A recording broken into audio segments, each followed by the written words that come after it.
Hi there, I wanted to tell you today about my new book, The Siege of Caerlaverock, and today of all days, because today is the day that the actual historical event, which is the main event in my book, has actually got its 720th anniversary. So 720 years ago today, the King of England at the time, in the year 1300, King Edward, the Hammer of the Scots, he liked to call himself, Edward Longshanks, marched into Scotland from the border from Carlisle, and he was really there to bring the rebellious Scots to heel. They had supported France against his wishes, and he was angry. And he crossed the border. One of the first castles that lay in his way was Caerlaverock Castle, and he ended up stopping there and laying siege to that castle. Now, this was far from an equal fight because at the time, most of the men from Caerlaverock Castle were away. There were only 60 men in the castle, 60 plus, something like that, and the lady of the castle. And in the book, I imagine what it would be like to be a young female, a servant, a laundress, one of the only roles in the castle filled by females. So she's 12 years old, her father is the castle cook, and she has to live through these days of the siege, being shot at with, flaming arrows and siege engines, huge rocks flying overhead and bashing into the castle walls.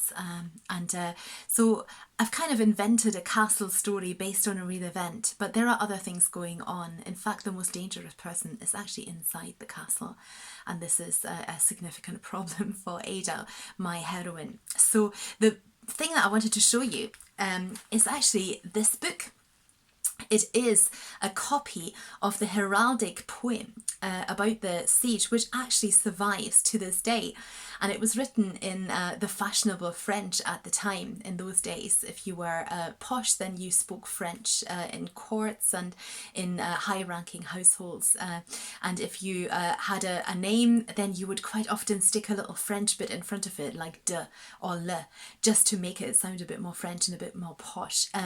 But yeah, this whole poem is quite long actually, and it describes in great detail the sort of appearances of this besieging army and the heraldry, and as you can see, I've got lots of little handwritten notes here and highlighted bits which help me understand what happened when throughout the course of this siege. And it's been a fantastic source for me just to see an eyewitness account, even though this poet, was actually travelling with the King of England, and I am portraying the events from the perspective of a girl inside the Scottish castle holding out against that army.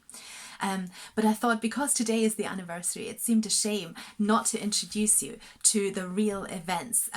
For example, it talks about English knights riding their horses up and down in front of the castle to intimidate everybody. And they talk about some of the knights actually coming right up to the gates of the castle and throwing themselves with their clanging armour against the castle, not because they really could bash in the door, that would never happen, but to prove their valour and their strength and their bravery by going right up to the enemy castle. So in the end, I'm not going to give away what happens at the end of the siege, because all that is covered in the book. But I just wanted to let you know that there are real events that are underpinning this book, and that I had so much fun inventing a story all around what really happened exactly 720 years ago.